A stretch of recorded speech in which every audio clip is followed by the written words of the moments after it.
தேர்தல் சித்து விளையாட்டு, சிறுபான்மையினர் வாக்கு வங்கி என்பதை மையமாக வைத்து இந்த முறை அவர்கள் தேர்தல் அறிக்கையில் பெரும்பான்மை சமுதாயத்தை வஞ்சிக்கின்றது போல மெஜாரிட்டேரியனிசம், அதாவது இந்துக்களை பற்றியே அது பேசக்கூடாதான். ஆனால் ஒவ்வொரு வரிக்கு வரி சிறுபான்மை சிறுபான்மை சிறுபான்மைன்னு மத ரீதியாக அது முஸ்லீம்னு சொல்லலை, கிறிஸ்டியன்னு சொல்லலை, அது ரெண்டையும் சேர்த்து சிறுபான்மைம்பாங்களாம். ஆனால் இந்துக்களை மட்டும் ஜாதி வாரி பிரிப்பாங்களாம். ஆகவே இந்த பிரித்தாளும் சூழ்ச்சியை அவர்கள் ஏப்ரல் 5ஆம் தேதி தேர்தல் அறிக்கையில் வெளியிட்டார்கள். பிரதமர் இப்படியெல்லாம் பேச முடியுமா? இது தேர்தல் விதிமுறைகளுக்கு மீறங்கிறாங்க. எங்கேயாவது பிரதமர், தயவுசெய்து நீங்கள்லாம் மீடியா நண்பர்கள், எங்கேயாவது அந்த 90 செகண்டு தான், 1.5 நிமிஷம் பிரதமர் ராஜஸ்தானில் பேசிய விஷயம், 90 செகண்டில் அவர் முஸ்லீம்ங்கிற வார்த்தை எங்கேயாவது சொல்லியிருக்காரா? அதனால் மாண்புமிகு பிரதமர் அவர்கள், நீங்கள் எலெக்ஷன் கமிஷனுக்கு பெட்டிஷன் கொடுத்துருக்கீங்க, அதுக்கப்புறம் சொல்கிறீங்க எலெக்ஷன் கமிஷன் நடவடிக்கை எடுக்கலாம். நடவடிக்கை எடுக்கிறதுக்கு வாய்ப்பு இருந்தால் தானே எலெக்ஷன் கமிஷன் நடவடிக்கை எடுக்கும். மத ரீதியாக ஒரு வார்த்தை கூட நீங்கள் கூட எனக்கு உதவி செய்யலாம். மாண்புமிகு பிரதமர் அவர்கள் பேசினதில் முஸ்லீம்ன்ற வார்த்தை சொல்லிவிட்டார். இருந்ததுன்னா காட்டு, நீங்கள் சொல்கிறதுக்கு நான் கட்டுப்படுறேன். எங்கேயுமே அவர் மதத்தை குறிக்கலை. பிரதமர் அவர்கள் பேசினதில் மத ரீதியிலான ரெஃபரன்ஸ் எதுவுமே இல்லை. அவர் முஸ்லீம்கள்னோ கிறிஸ்தவர்கள்னோ எந்த ஒரு வார்த்தையும் உபயோகிக்கலை. நீங்கள் தான் வரிக்கு வரி சிறுபான்மையினர் சிறுபான்மையினர் சிறுபான்மையினர்னு உபயோகப்படுத்தியிருக்கீங்க. ஆகவே மக்கள் மத்தியில் ஒரு தவறான எண்ணத்தை ஏற்படுத்த மதத்தின் அடிப்படையில் ஜாதி அடிப்படையில் இந்துக்களை பிரிக்கணும், மதத்தின் அடிப்படையில் சிறுபான்மையினரை இணைக்கணும், இணைச்சி எப்படியாவது ஆட்சிக்கு வரணும்னு. ஆனால் மக்கள் தெளிவாக இருக்காங்க. அவங்க சொத்தை நீங்கள் பறிக்கிறத மக்களும் அனுமதிக்க மாட்டாங்க அப்படிங்கிறத நான் தெரியப்படுத்திக்கிறேன். அரசியல் கட்சி தலைவருடைய ஃபோன்ல ஒட்டு கேட்குறத அதிமுக எடப்பாடி பழனிசாமி இதுக்கு வாய்ப்பு இருக்குன்னு சொல்லி கேட்குறாங்கன்னு சொல்லி மாநில தலைவர் அண்ணாமலை அவர்களும் சொல்லியிருக்கார். அதனால் ஏன்னா எனக்கு பல ஃபோன் வரும்பொழுது your phone is on taping அப்படின்னு வாய்ஸே வருது.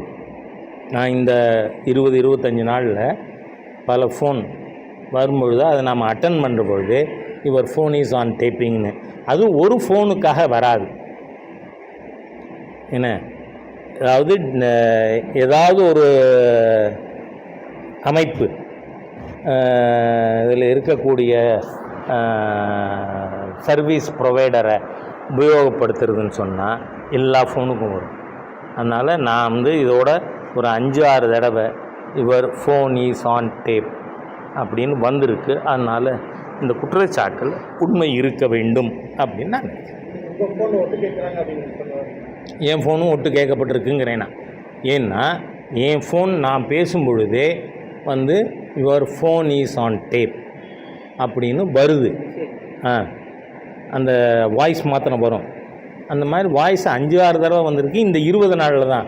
அதுக்கு முன்னாடி என் ஃபோனில் அந்த மாதிரி வந்ததில்லை. அதனால தான் நான் எல்லார்ட்டையும் இப்போ வாட்ஸ்அப்பில் வந்தால் சேஃபாக இருக்கும்னு சொல்லியெல்லாம் நினைக்காதீங்க. ஈவன் வாட்ஸ்அப் இஸ் நாட் இது டேப் ப்ரூஃப் அப்படின்னு சொல்லி நான் எதுவும் டிஸ்கஸ் பண்ணுறதில்லை.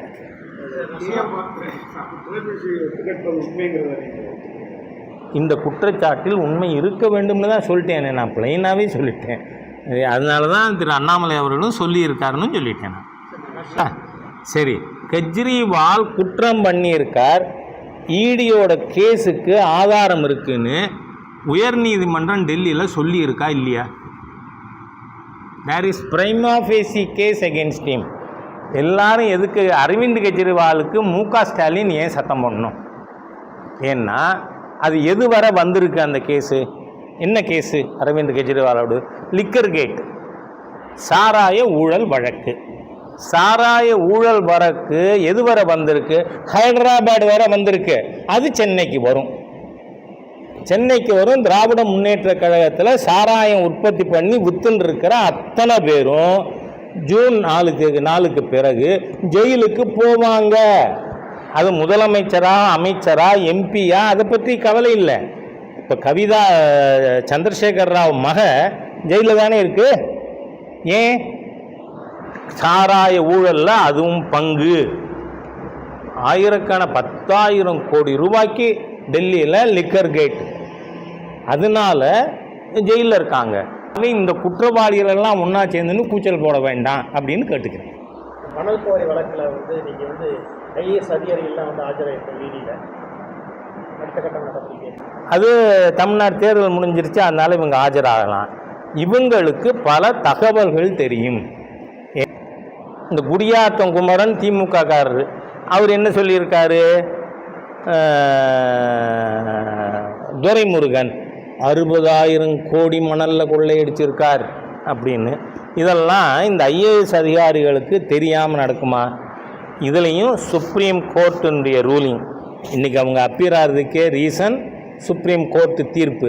நீங்கள் 5 பேரும் அப்பீர் ஆகணும், உங்களுக்கு தெரிந்த விஷயங்களை இந்த ஈடிக்கு முன்னாடி சொல்லணும் அப்படின்னு சொல்லியிருக்காங்க. அதனால் அப்பீர் ஆகி